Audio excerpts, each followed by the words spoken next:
is probably no country in the world where the issue of human rights protection has become as politicized and partisan within international circles, at the United Nations, for example, as Israel. When one actually examines what they're engaged in, the record of its founding members, Irwin Cotler and Jason Kenney, we see something far more odious, something I think far more sinister, and it is indeed about silencing any criticism of Israel to the point of threatening criminalization. At a time when the Palestinian Solidarity Movement was gaining some ground in Canada due to really good organizing in a whole bunch of places, this was definitely an attempt to put brakes on that and to use the language of anti-Semitism to try to shut down the movement.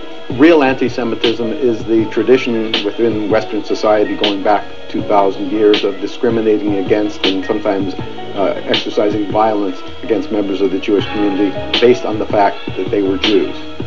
This, fortunately, from my perspective, is something that has subsided substantially to the point where I don't see it as a major problem in Canada today. Organizations like Rights and Democracy and most human rights organizations have condemned traditional anti-Semitism. I mean, it's a horrible violation of human rights against one group of people, and we have no problem with that. Compared to this is the phenomenon known as the new anti-Semitism, which came into existence approximately 30 years ago when Israel began being the target of increasing criticism for its treatment of the Palestinians. And rather than responding to the substance of that criticism of the treatment of Palestinians, Israel and its unquestioning supporters chose to brand those who were criticizing its behavior as anti-Semites practicing the new anti-Semitism. We cannot tolerate this new initiative to identify criticism of Israel or any country as being anti-Semitic or anti the people of that country. To speak out about human rights violations, including human rights violations that are directly attributable to the Israeli government and Israeli military forces, is not at all anti-Semitic. The CPCCA is essentially a scam. What they have in common is their support for Israel and their support for the Zionist ideology. It's based on two seriously dishonest factors. One, they give a false name to themselves. They have virtually nothing to do with real anti-Semitism. Their goal is to shield and protect Israel from criticism. And the second thing is, the CPCCA are essentially a group of individuals, and they're masquerading behind the name that they are parliamentary. Of course, they are MPs from several countries, but they're using that status to provide credibility to what they're doing, and what they're doing is not something that is really related to their status as parliamentarians. The kind of speaker that they brought speakers from Israel to talk to them about anti-Semitism, and they refused to hear Canadians, Jewish Canadians, Muslim Canadians, Christian Canadians, Arab Canadians. So when I oppose Zionism and I speak against Israeli government policy, I'm not being anti-Semitic. I'm being anti-racist. I'm being anti-oppression. I'm being anti-bully. I'm not being anti-Semitic.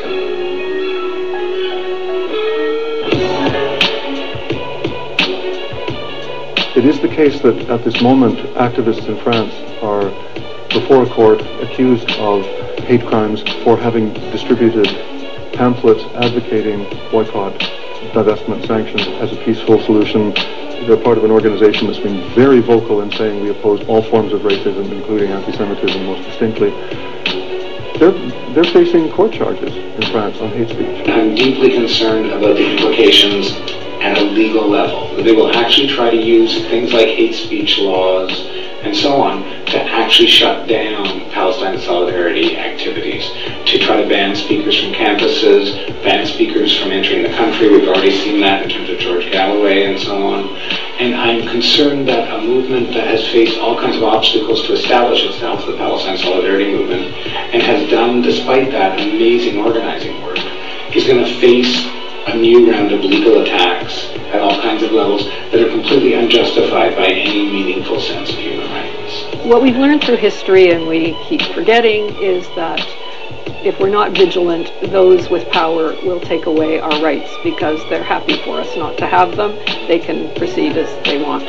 So it's very important for all of us to keep our eyes open and protect free speech, or we may wake up one morning and discover it isn't there anymore. What we have to do is first and foremost resolutely protect the rights that we too often assume. These are very definitively under assault. Canadians should really stand up for the concept of free speech in Canadian political life, and particularly around this issue. We have to stop this farce.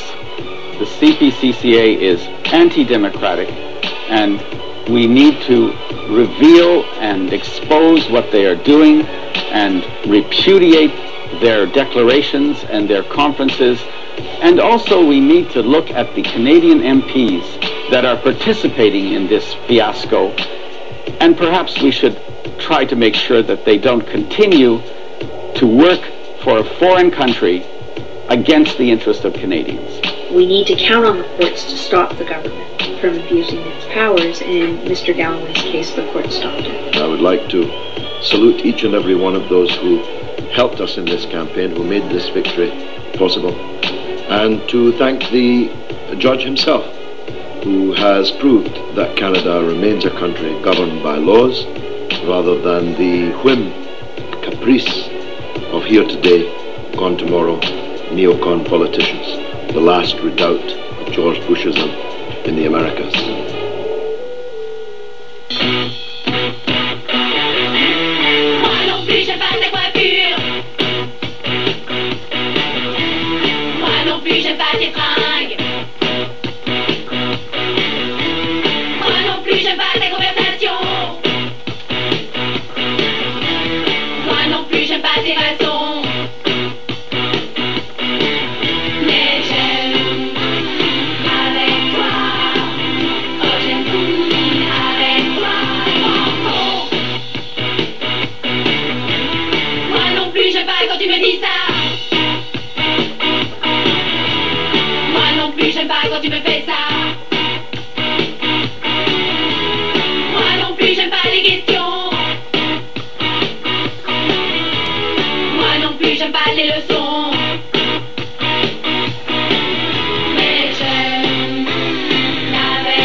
Cette position